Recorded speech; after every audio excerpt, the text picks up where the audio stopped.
entonces yo voy a dar la introducción, soy profesora de la Universidad Católica en el Departamento de Computación y el Instituto de Matemática Computacional. Ahí en la Católica hay una cosa que se llaman vacantes compartidas, entonces uno puede estar en más de un instituto. Y en algún momento me ofrecieron estar en salud pública también. Pero ya era mucho el desorden de mi vida, entonces ya paremos. Pero tengo un doctorado en física y un postdoctorado en salud pública. Así que también me gusta la salud desde ese entonces. Entonces lo que quería, esta es como una motivación de por qué tenemos que hacer PLN clínico y por qué no estamos en un curso de Excel o de Power BI, o sea, Power BI podríamos estar, pero podríamos estar haciendo como estadística, inferencia, cómo sacar el p-value, ese podría ser el curso, pero este curso no, es del texto que se escribe en las consultas. Entonces, ¿por qué? Porque los datos no estructurados son lo que más crece en el mundo. Y esto como que me encanta hacer este ejemplo de que si usted mira su celular, ¿con qué se le llena el celular? A nadie en la vida se le ha llenado un celular con contacto, con números de teléfono. Los celulares se llenan de videos, de imágenes, de audio sobre todo, ¿ya? Entonces eso es lo que se ve no solo en su celular, en todo el mundo, eso es lo que crece en el mundo. Y por eso la IA es tan potente, porque es la que ayuda a detectar deepfakes en video, la que don José Peña, llegando atrasado. No. Después te pasamos tu credencial. Entonces, esta idea de que los datos que son no estructurados son los que más llenan el mundo y que además la herramienta que permite analizar estos datos es la inteligencia artificial, hace como una mezcla potente de por qué necesitamos estudiarla y este curso se trata de eso. Entonces también otra como, para que empecemos a hablar de con lenguaje, están los datos, como dijimos, no estructurados, están los estructurados y acá tenemos categórico y numérico. Entonces podríamos tener, y esto yo creo que es donde más quizás ustedes han vivido, categorías como el género y numérico como el peso, y en no estructurado tenemos lo que ya habíamos hablado antes. Y la otra cosa que me parece interesante de decir, quizás no vamos, obviamente esta línea del tiempo no vamos a poder cubrirla en 2 días, pero que a veces uno piensa que uno está acá, como en la ciencia de datos, o uno como analista, puede estar en el análisis, pero hay todo un camino de qué se recopila, con cuánta frecuencia se recopila, que es la recolección, la primera parte, qué pasa con los datos cuando dejo de usarlo, voy a almacenar por siempre las cosas. Si estoy en un lugar, voy a guardar todos los pagarés de todo el mundo por siempre, para siempre, o voy a tener un sistema de bodega, voy a tener un sistema como de gestión. Esto es súper importante, por ejemplo, en los telescopios. Si cada noche tú barrí el cielo, ¿cuántas noches podéis guardar en la vida? ¿Ya? Es súper difícil esa parte. Y la visualización e interpretación también es todo un tema. O sea, cada una de estas partes podría ser un curso en sí mismo, porque acá viene la parte en que ustedes probablemente lidian todo el día, que es como, ya, yo ahora tengo que a los tomadores de decisión mostrarle esto y que hacer un cambio a partir del análisis de datos. ¿Y cómo lo hago? Con visualización. Entonces, hablemos de inteligencia artificial. La IA uno puede distinguirla en como en tres patas, que es la visión por computador, la robótica y el procesamiento del lenguaje natural. Entonces, visión por computador es todo lo que tiene que ver con lo que a un humano le requeriría los ojos para analizar. Y acá un ejemplo de IA, y lo que no es IA, aprovecho de decirlo, es por ejemplo, si uno va entrando a un edificio y el portón se abre, cualquiera sea el objeto que bloquea el láser, eso no es inteligencia artificial. Pero si el portón detecta la patente, la busca en una base de datos, ve que es un propietario o propietaria y le abre la puerta a esa persona, eso es inteligencia artificial. Porque si hubiera una persona en la puerta, tendría que usar sus ojitos para mirar la patente, buscar en la base, hacer el match y abrir la puerta. Entonces, eso es visión por computador. Robótica tiene que ver toda con la IA en movimiento y manipulación de objetos. En medicina se ve harto, por ejemplo, en asistencia a operaciones, en postural, bueno, hay hartas, pero igual es importante decir, o sea, a mí igual me gusta recalcar que es la que va más lento y por eso nosotros no tenemos robot acá en la sala. O sea, esto versus el lenguaje, o sea, las cosas que está logrando ChatGPT, la forma en que te arma menús para la semana, que si le decís, no quiero decir tantos garabatos, pero si a ChatGPT, no sé si saben, pero si ustedes le hablan con garabatos, te responden garabatos. O sea, está como que te dice mi pana, no sé qué, yapo, o sea, está súper, bueno, pero en el fondo robótica no es que ya no tengo una ayuda en la casa porque ya tengo un robot que me da desayuno y me lava la ropa. No, eso todavía no estamos ahí. Y es porque es muy difícil. ¿Ya? Por eso, y también hay toda una discusión. El otro día escuchaba en un podcast que decían, tú, ¿cuáles son tus niveles para dejar que un robot te operara? Y es como, hay veces que por ejemplo, yo me operé los ojos y yo usaba lentes. Y yo creo que ahí yo hubiera preferido, yo creo que ahí está bien robotizada esa operación. Pero hay un límite en que uno dice, si el pulso me puede dejar ciega, yo prefiero un robot. Pero hay cosas que dicen una operación de corazón, ¿quería un robot ahí? No, no sé. Entonces hay unas discusiones como bien filosóficas de cuánto, incluso si avanza mucho la robótica, en qué momento vamos a querer robots en los pabellones. Y el lenguaje natural es en lo que estamos acá, es la interacción entre máquinas y humanos a través del lenguaje. Y puede ser a través de la expresión oral o escrita. ¿Ya? Entonces lo voy a repetir. El procesamiento del lenguaje natural, que es como se llama este curso, es la ciencia, es el área de la inteligencia artificial que lidia con el lenguaje, ya sea escrito o oral. Entonces, todas las veces que ustedes le hablan al celular, todas las veces que el celular les habla de vuelta, o que escriben, textean, las mezcla, todo eso es lenguaje natural. Y entonces ahí estamos en inteligencia artificial. Hay harto que se va a hablar de machine learning, que es lo que va a ser la clase de Fabián después, que es, si se traduce literal, es aprendizaje de máquinas. Cómo los computadores aprenden de los datos y de la información que hay y realizan predicciones, que es algo que uno quiere hacer mucho tiempo, o muchas veces.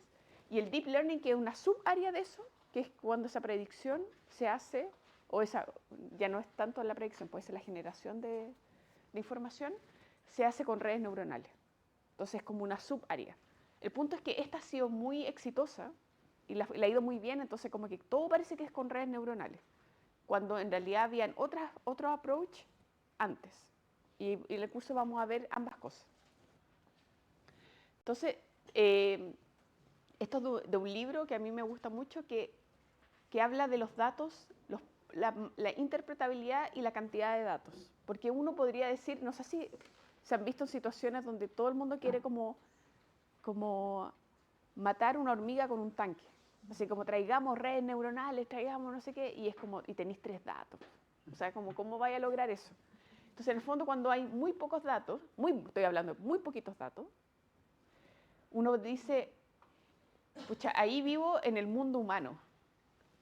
O sea, como que si yo no he visto o sea, lo que tengo quizás son los papers, la evidencia, lo que me han dicho, lo que me enseñaron, y 2 pacientes que he visto, eso hay que vivir en ese mundo, pero ese mundo tiene harta interpretabilidad, que en el fondo uno le puede decir, ya, pero ¿por qué tomaste esa decisión? No, lo que pasa es que la persona vino y estaba sangrando y se veía que no sé qué. Entonces ahí uno puede explicar qué le llevó a tomar la decisión. Versus el otro extremo del aprendizaje profundo, que es con redes, que es con muchos datos, pero ahí hay menos interpretabilidad. Sobre todo cuando hay muchas capas ocultas, es muy difícil saber, y eso lo vamos a ver. O sea, como lo de las capas ocultas, quiero decir, como unas redes neuronales muy grandes, con muchos pesos. Ahí la decisión se toma con un conjunto de billones de parámetros. Ahí no hay cómo, o sea, hay gente que trabaja en interpretabilidad y trata de encontrar los caminos que llevaron a la red a predecir cierta cosa, pero no es fácil para nada. Por eso hay un área de interpretabilidad. Así que eso es importante darse cuenta de que esto no es gratis. O sea, como meterse en el mundo del deep learning tiene un costo, y el costo de interpretabilidad. Y que nada es perfecto. Entonces, procesamiento del lenguaje natural en medicina. Ya vamos entrando cada vez más en terreno. Entonces ahí estaban las fotos de algunas cosas de robótica, visión por computador y procesamiento del lenguaje natural en su peor. Aquí debe haber gente que entiende clarito lo que dice, ¿cierto? Eso es un estudio como, si esta presentación la hago en ingeniería, nadie cacha. Y todos se ríen, así, hola, súper mal hecho. Pero la gente de salud es como, pero si dice tramadol y dice no sé qué, amoxicilina. Ya. Tramadol, yo creo que dice. ¿O no? Sí. Ah, ya. 30 gotitas, ya. Pero igual es súper difícil. Con Fabián a veces nos han llegado cosas así como, y no les parece hacer un sistema para leer recetas y cosas, y es como, no, todavía no. ¿Ya?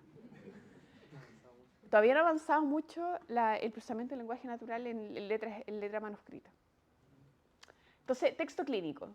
Representa una proporción importante de datos en la ficha clínica, sobre todo, no sé, o sea, ustedes saben, pacientes hospitalizados, las mismas recetas que están en el lenguaje natural, pero también resultados de exámenes. Uno puede, igual que en Mundo Mágico, para los más viejos, una piscina de pelotita, la piscina de texto libre en medicina. Hay mucha abreviación no estandarizada y errores de tipeo. Es un texto que no se escribe echado en la casa. O sea, no es un texto que se escribe como nosotros académicos escribimos paper, que podemos escribir 3 palabras, borrar 2, irnos para atrás, revisar. No, es un texto que se escribe en una situación de estrés y además con mucha abreviación para poder escribir lo más rápido posible, y obviamente nadie está con un diccionario de abreviaciones. Cada uno abrevia, uno como de su cosecha, de las cosas que aprendió, de las cosas que ha visto, y además cuando se mezclan, imagínense personas de distintos países que abrevian distinto, o empiezan a abreviar mucho lugares dentro del hospital. Entonces, cuando uno le llegan varias, o sea, supongamos que de un servicio, uno analiza el texto clínico, podrían venir abreviaciones que significan distintas cosas porque están abreviando la sala de, no sé, donde espera la gente y la abrevian también. Por ejemplo, AA, la abreviación AA tiene como 1500, o sea, muchas significados. O por ejemplo, OI, puede ser oído izquierdo, ojo izquierdo, ovario izquierdo. Esa información que ayuda a tomar decisiones y el uso secundario de los datos, eso es importante porque, y les voy a mostrar en cosas que hemos trabajado nosotros, si uno, que es lo que antes se hacía, y cada vez que hacemos un proyecto para un hospital o una institución, nos dicen como, no, nosotros nunca usamos el texto libre en modelo. Entonces te perdís como la mitad o una proporción importante de información solo porque no queréis lidiar o no podéis lidiar con la complejidad del texto. ¿Ya? Entonces, espero motivarlos con los ejemplos que les voy a mostrar, de que sí sirve para tomar decisiones útiles, y además el uso secundario de datos significa que si bien el texto se hace por razones mnemotécnicas y legales, de que hay que escribir lo que pasó, puede ser usado, por ejemplo, para analizar comorbilidad de la población o para buscar una enfermedad y ver cómo se manifiesta en esta población. Entonces, piense que si tuviéramos que hacer encuestas para toda la información que necesitamos sacar del sistema público o privado, el uso secundario de los datos tiene mucho interés para nosotros y para el mundo. Existe disponibilidad restringida por razones de privacidad. Esto no es Twitter, no es Facebook. Hay gente que trabaja en procesamiento del lenguaje natural de redes sociales o de Reddit y cosas así. Eso se baja. Acá uno no puede bajar texto clínico. Entonces tiene que hacer convenios, tiene que hacer como generar las confianzas, los acuerdos, los acuerdos de confidencialidad. Es un trabajo más largo incluso que hacer el análisis de texto. Y por último, hay falta de recursos lingüísticos para idiomas distintos del inglés. Esto se veía sobre todo antes, cuando los sistemas funcionaban mucho peor para el español que el inglés. ¿Ya? Pero en general, lo van a ver a través del curso, que cuando hayan prácticos necesitamos como tener bases de datos. Y entre nosotros estamos todo el tiempo hablando como, ¿y qué modelo hay para el español BERT? Ah, hay estos 3. Pero si uno se fuera al inglés, hay 15. O sea, hay como la diferencia de recursos para el inglés, como, el inglés, el español es el segundo con más recursos, pero es así. Lo voy a hacer en la cámara. Es realmente brutal. El español de verdad, el segundo con más recursos para procesamiento del lenguaje natural, pero no es comparable con el inglés. Debe ser un 10% de lo que hay para el inglés. Y algunos problemas clásicos del procesamiento del lenguaje natural, porque el procesamiento, o sea, tienen que pensar como, cuando yo le hablo a ChatGPT, por ejemplo, es una IA generativa que a partir de un prompt genera texto. Es una tarea. ¿Ya? Tarea también es traducir. Yo me meto a Google Translate y pongo una frase en español y me la pone en inglés. Es una tarea, pero las tareas clásicas en medicina son distintas. Entonces, una, por ejemplo, es la detección de información clave, que es la que nosotros más hacemos, que es que en el fondo dentro de un texto encontrar la enfermedad, el medicamento, la dosis, como la misma receta que vimos acá. Se fijaron que como que queríamos encontrar como el nombre del medicamento, el compuesto activo, la dosis, la frecuencia, ese tipo de cosas es lo que uno quiere encontrar en texto clínico y que es una tarea clásica y que se puede hacer. La codificación automática, la clasificación, onda cuando uno tiene un diagnóstico y quiere ponerlo en CIE-11 o quiere ponerlo en SNOMED, es una tarea clásica de NLP. ¿Están todos más o menos familiarizados con la codificación? ¿Sí? Que es asignarle un código único que viene de la Organización Mundial de la Salud. Entonces lo que es súper bacán de eso es que una vez que uno le pone un código, ese código es el mismo, onda, hypertension y hipertensión tienen el mismo código. Entonces uno puede compararse con otros países. La clasificación de texto, por ejemplo, que es lo que vamos a hablar también, si una consulta es o no GES, es un problema de clasificación.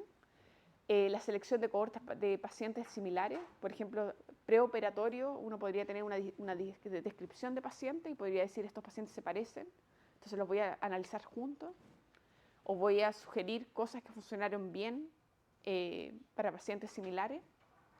Y por último, la anonimización de fichas clínicas, que es la tesis de Luis, que tiene que ver con detectar información sensible o personal dentro de la ficha y uno puede cambiarla por otra cosa, enmascararla y ahí sí compartir los datos de manera segura. Dale. Entonces, este texto, hay un libro, por si acaso, y vamos a dejar las slides disponibles para todos. Así que después pueden cliquear este libro, que está disponible gratis, y que en el fondo te lleva desde los griegos que escribía, porque lo escribió Hércules Dalianis, que es un griego. Entonces él casi como en la prehistoria la gente escribía la ficha clínica en una tablita.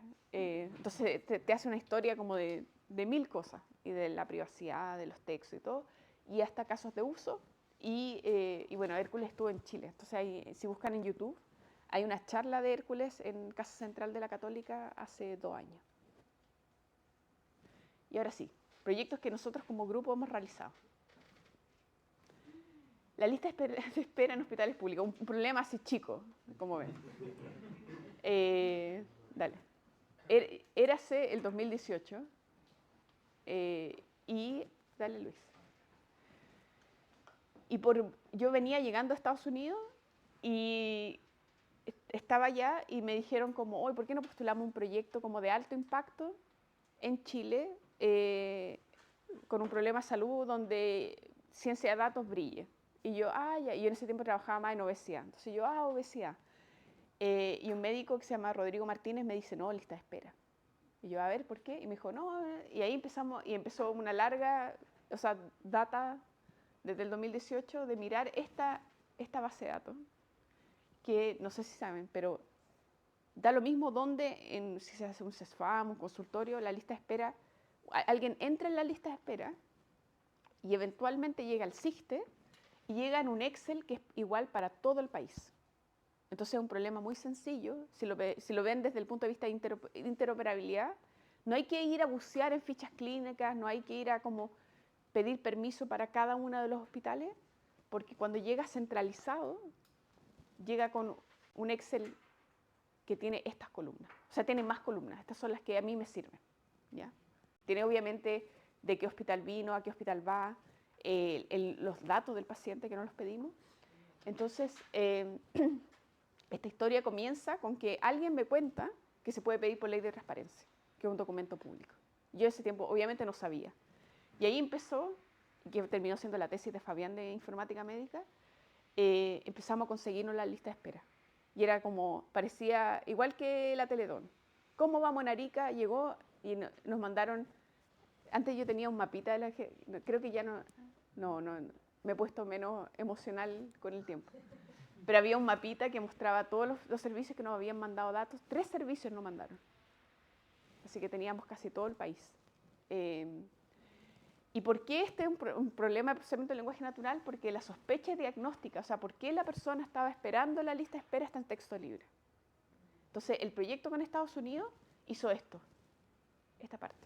Entonces, y publicamos un paper y todo que tenía que ver con cómo la gente, las tasas de mortalidad de la gente esperando la lista de espera.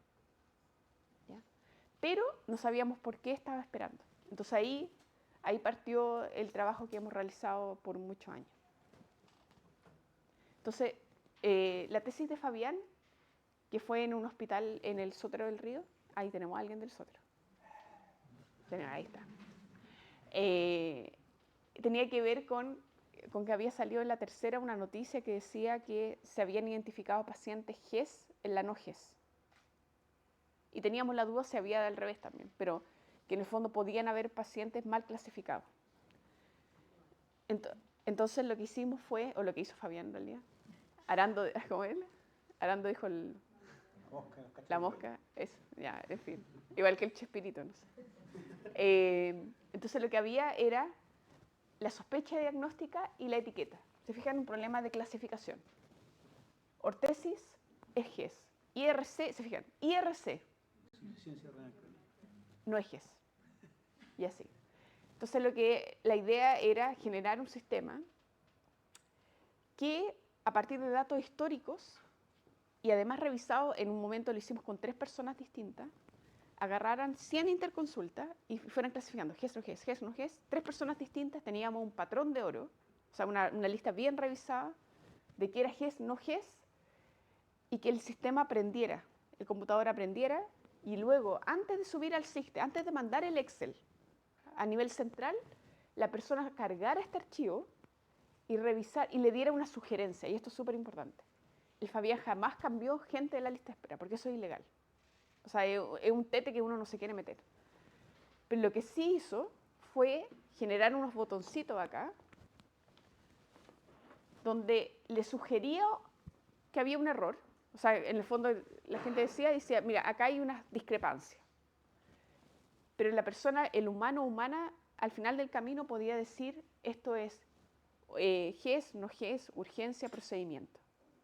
Y esa era la respuesta definitiva. Eso. Y lo hicimos por 7 meses en un hospital, escribimos un paper. Dale, Luis.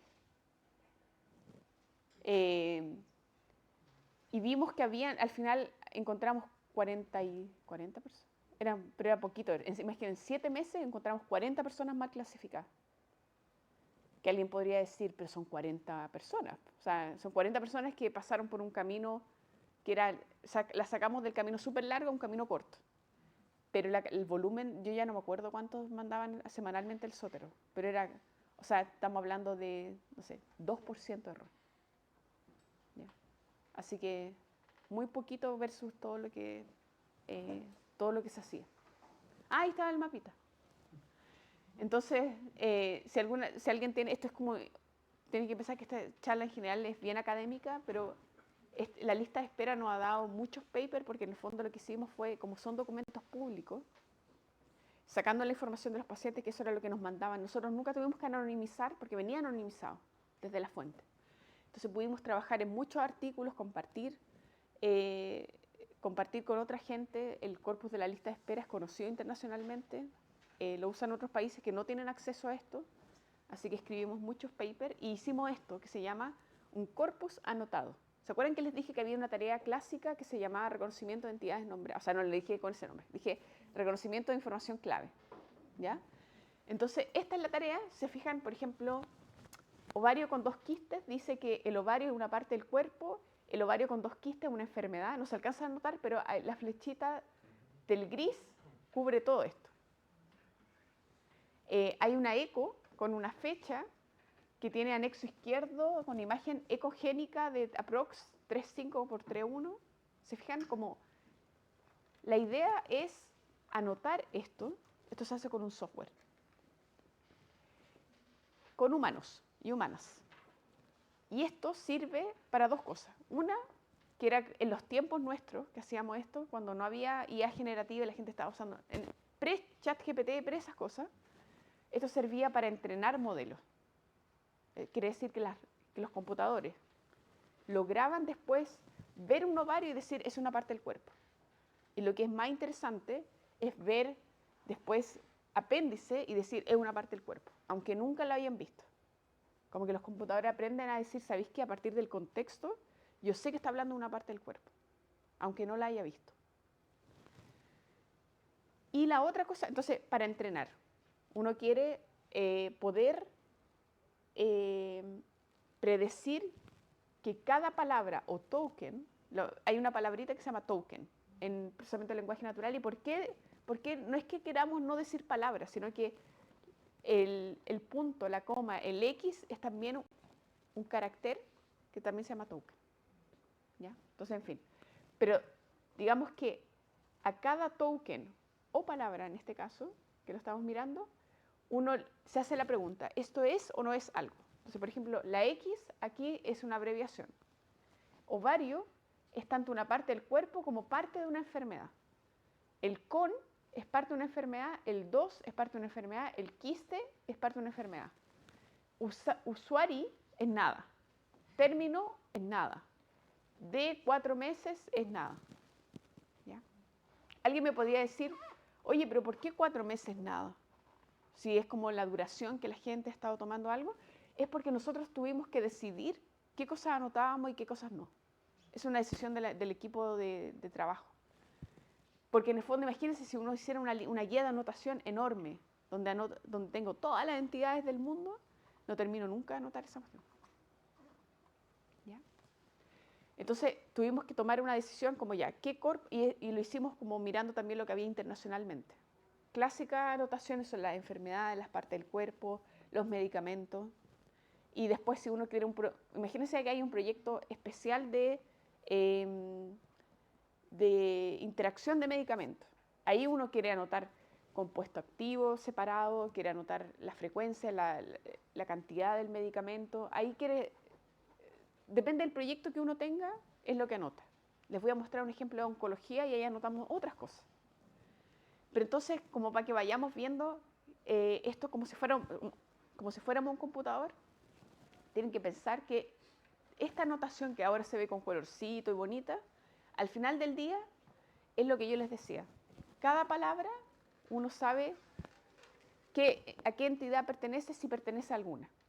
Y el computador, después, uno le pasa un texto sin etiquetas y trata de etiquetarla. ¿Se entiende lo que es una etiqueta? Esto de colores. Que cuando uno lo hace con un software, va con el mouse seleccionando, sale un menú y uno dice medicamento. Y parte del cuerpo.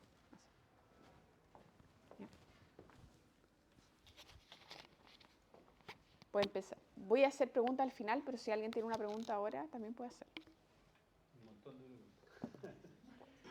¿Por qué se produjo la caja negra? ¿Por qué llegamos a esa instancia en que no supimos qué el computador está haciendo? Si se supone que hay modelos matemáticos detrás, fue el ser humano el que generó este lenguaje. Entonces, ¿por qué llegamos a un lugar en que en ese gráfico que mostraba, ahí no tenemos idea cómo llegó? Lo que pasa, te voy a contestar como de dos formas. Una es que hay cosas que sí entendemos. La regresión lineal, por ejemplo. Tenemos punto y tiramos una línea. Pero lo que hubo un cambio de paradigma es que hay cosas más complejas que de verdad, o sea, cuando uno, ¿por qué ChatGPT te respondió exactamente esa respuesta? Es muy difícil saber. Porque hay una aleatoriedad y hay un montón de parámetros entre medio.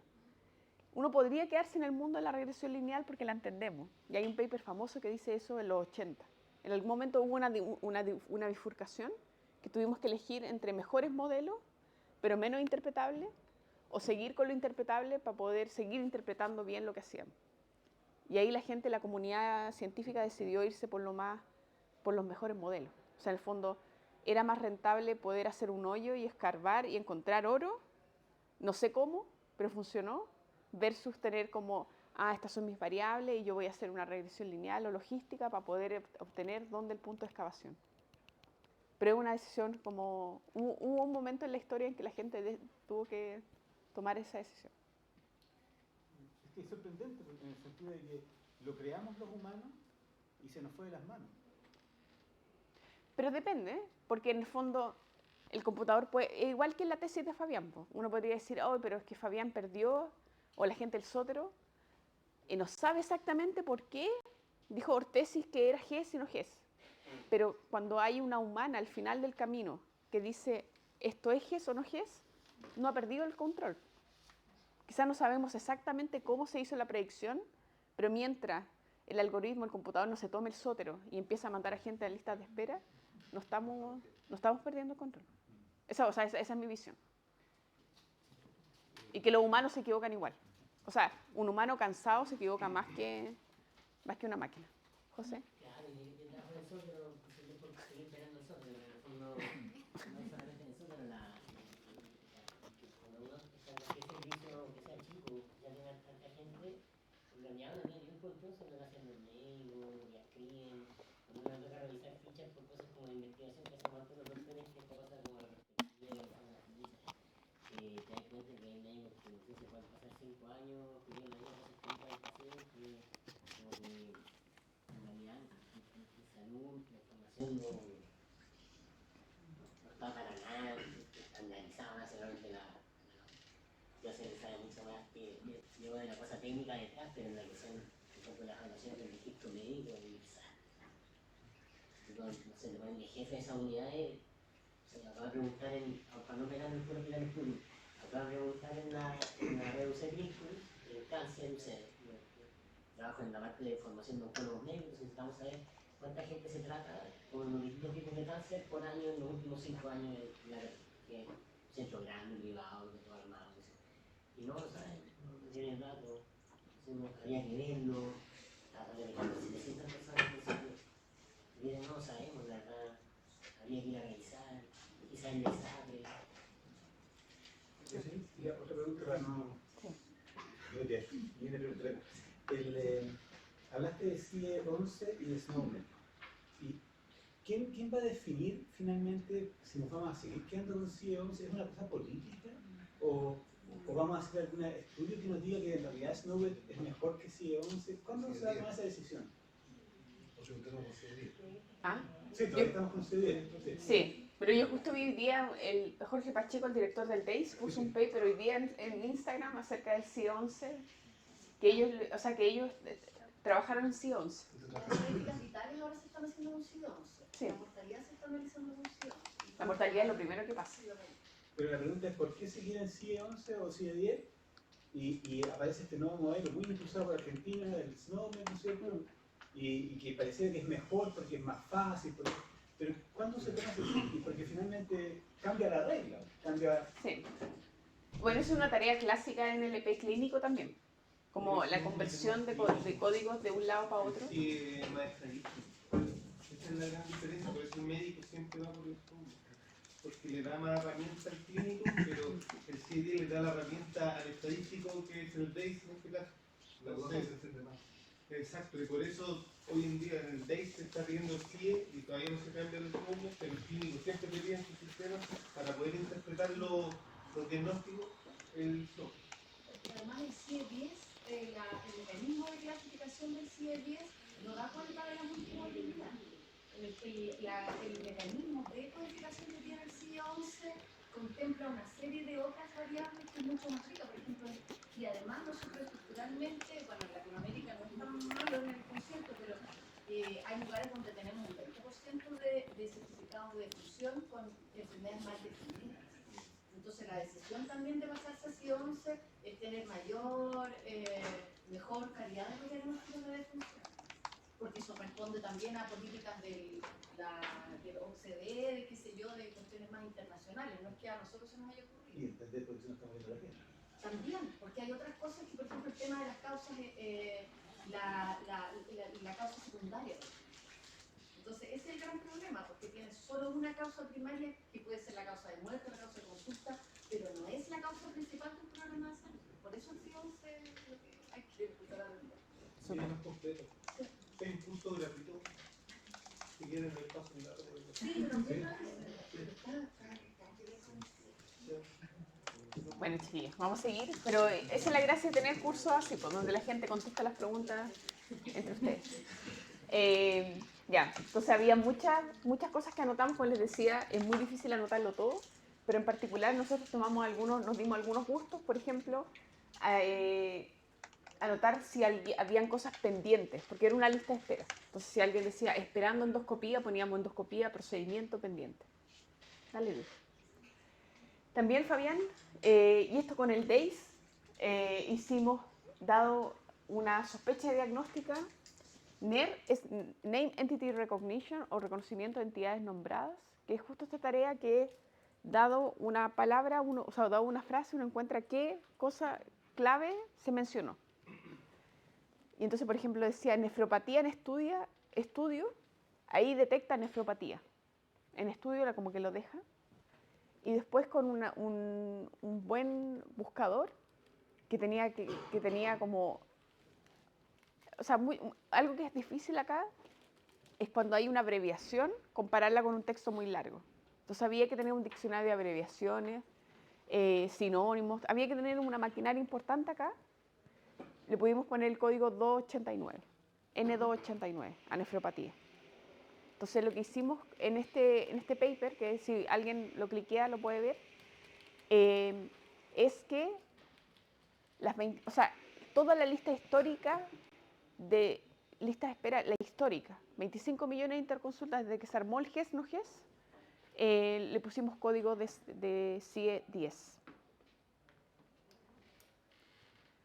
Otra cosa que hicimos fue la transcripción. Esto es como yo creo que hartos de ustedes quizá alguna vez han pensado como, ¿por qué no nos grabamos mejor?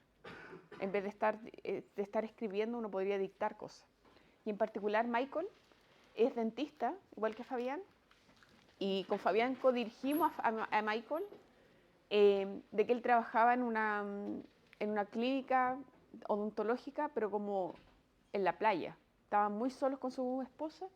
Entonces él tenía la idea de, yo no sé, quizás no tengo un asistente o un asistente, entonces me voy a grabar los procedimientos que hago.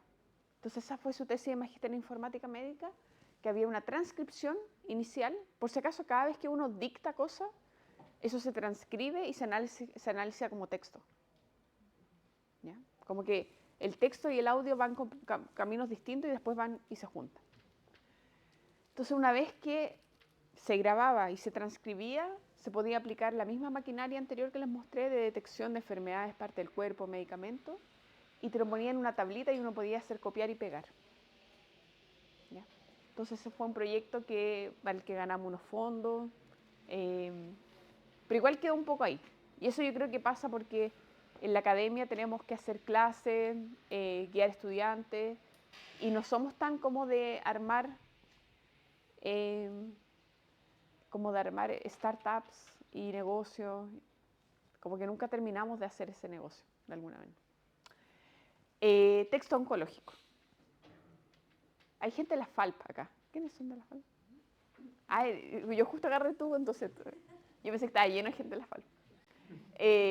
Con la FALP hicimos esto del etiquetado de morfología y topografía de cáncer. O sea, como qué tipo de cáncer y dónde está alojado. Y se fijan acá y esto está en CIE-O, la versión oncológica del CIE.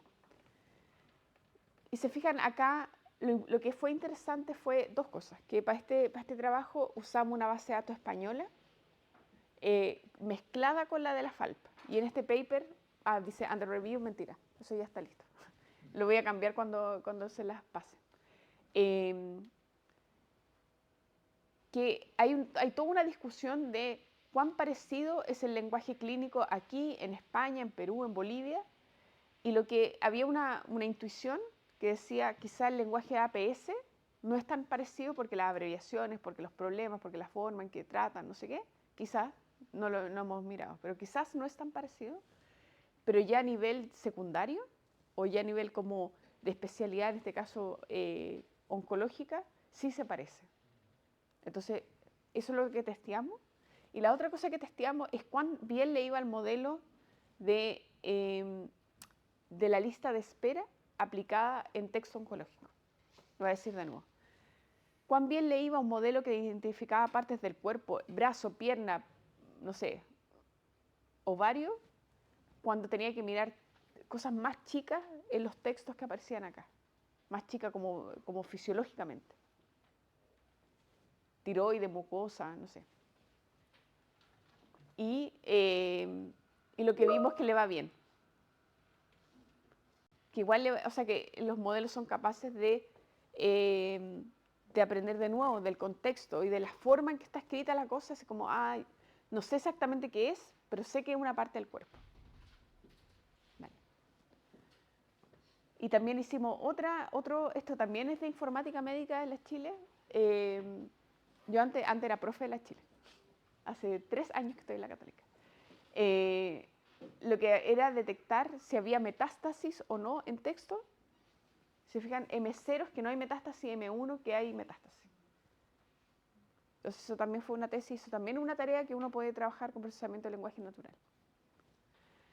Salud ocupacional. Entonces, en el fondo, ustedes podrían decir, como, ¿por qué han trabajado harto en la lista de espera? ¿Por qué no salimos a la tele y que la solucionamos? Es porque no la solucionamos. O sea, como no llegó al puerto final de tener toda la lista de espera codificada y toda la visualización de los datos. Aún no estamos ahí. Y en algún momento empezamos a colaborar con la H, harto, y empezó a avanzar rápido salud ocupacional. Entonces parte del grupo ahora hace pura salud ocupacional. ¿Ya?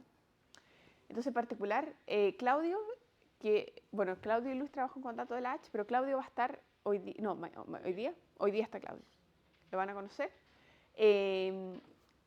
trabajando en un gran corpus, porque al final corpus es cuerpo de texto en latín. Estas cosas funcionan con harto volumen de texto. Entonces, por eso quizás como lo que decía José, como que uno va, en general en salud, como el camino de la interacción es, tengo un montón de datos, y ahí ¿dónde los tienes? ¿Y cómo los tienes? No sé qué. No, tengo estas fichas. Y ahí ¿cómo la accedo? ¿Y cómo me la manda? Y la tiene anonimizada. Entonces hay un montón de cosas que pasan, pero en la H hay un equipo de ciencia de datos. Entonces ellos eran como, tengo 1 billón de palabras en un enlace. Entonces era muy fácil trabajar con ellos. Y eso es lo que fue la tesis de Claudio Aracena, era generar grandes modelos del lenguaje, que esto de nuevo, esta palabra, grandes modelos del lenguaje, también la van a aprender dentro del curso, para el lenguaje de salud ocupacional en Chile. En el fondo, estos modelos que son muy fancy, muy elegantes, no funcionan con pocos datos y no hay tantas instituciones en Chile que pueden así como llegar y sacar 1 billón de palabras.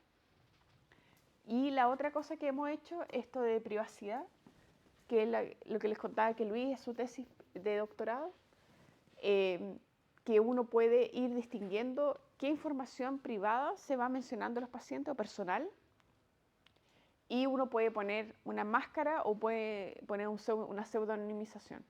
Y esto lo hicimos para notas de admisión en oficinas de la H. Entonces, conclusiones para ir terminando. Esperemos que como que se estén convenciendo que la IA tiene aplicaciones en medicina, sobre todo el procesamiento del lenguaje natural, que era un área de la IA. Permite la extracción de información clave desde textos y también dictados por voz, o sea, las dos cosas. Leer en medicina tiene características propias y es necesario crear recursos para ello.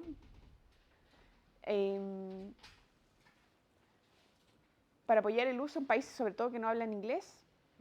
Y el avance requiere datos anonimizados y grandes volúmenes, y el apoyo para iniciativas interdisciplinarias, que es como lo que nosotros estamos tratando en esta sala de lograr. Hay un podcast que yo solía tener y sobre todo la primera temporada yo creo que podría ser de interés para alguien porque era de puro salud. Antes se llamaba Ciencia de Datos en Salud y por eso tiene este como parchecito, porque le sacamos en salud después. La segunda temporada es como tú que eres profe en la escuela de agronomía, ¿cómo veis la ciencia de datos? O gente trabajando en privacidad de datos, datos biométricos, eso. Entonces hay un montón de... Hicimos algunos capítulos con video y hay una parte como de memoria, o sea, como de archivos de la dictadura también. Pero es un podcast aparte. Pero igual se llega al mismo lado. En fin. Eso. Muchas gracias.